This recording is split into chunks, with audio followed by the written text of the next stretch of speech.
channel. Excellent. So guys, welcome to the first vlog of 2021. Our year. I'm going to start off here about the Reptile Wonders.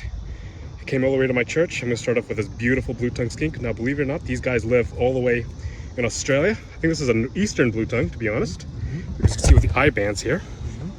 So believe it or not, there are a bunch of albinos in Australia. I don't think some here in the US. I think it's the bats. I think that sucks as we can't get all the mutations they have down there. But every guys ever in the Maryland area, you guys have got to reach out to these guys if you go on a good show. These guys do great shows, do wonderful activities. I'll put a link for these guys' information in the description. Show these guys some love. I would thank them for coming out here. We'll start off. The next animal I'm going to show from them is this gorgeous redfoot tortoise. These guys are from the Amazon basin, believe it or not. The Amazon, believe it or not, these guys are majority of the time are herbivores, eating fruits and plants. But a lot of time, believe it or not, they saw one with a monkey, a dead monkey, which I thought was kind of cool.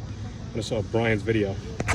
Again, beautiful animal, awesome animal ambassador here at my church. What's his name? Oh, tennis. So I had a tennis, the normal ball python. As you guys know, I lost the snake when I was in South Africa. I did a vlog, all ball pythons in South Africa. Of course, I couldn't be allowed that. So I let you do ball pythons. Were sketchy. Now, ball pythons are the #1 pet snake. These guys live 40 plus years, so before they buy them. The reason why they call them ball pythons is because they ball up into a ball. Also, believe it or not, Cleopatra used to wear these as ribbons. That's why another name they have is royal pythons. I think this is another cool snake here that we have here today. Beautiful animal.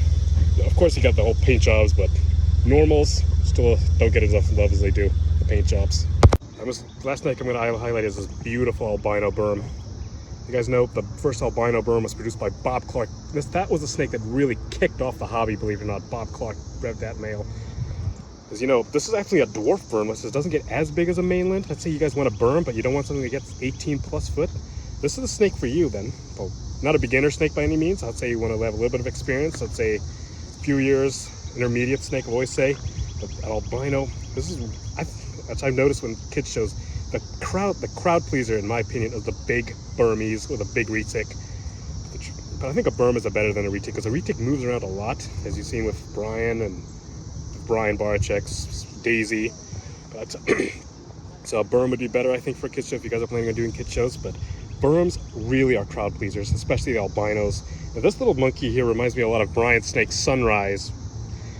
And of course he had a snake named Sunshine who unfortunately died, but this one reminds me of the new Sunrise. But every time I see albino berms, I just get back to the moment, that first mutation I saw. The snake that started my love for the big snakes. Have a look at how beautiful it is. The first morph I ever saw was an albino berm, just like this monkey here. So guys, how awesome was it, that the first vlog of the 2021 year? Sorry it's so late, but I'm just trying to find a full-time job right now. As you know, I'm an MBA student. I'm training MMA now. In fact, I've been registered with my LLC with the state of Maryland.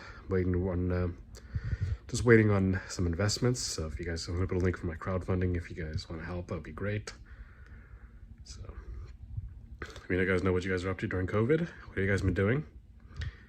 Sure to miss playing with animals. Hoping to get my collection in a retail space. So I might be going to meet a friend in South Africa because he's in some animal collections. I'm going to be sanitizing a lot of. So something I always want to do. So if you guys are ever here in the Maryland area and you guys need a birthday party, I'm going to put a link for that guy's information, Brian. Give him some love. Check his Facebook, his Instagram. Have an amazing night, amazing time whenever you're watching. God bless.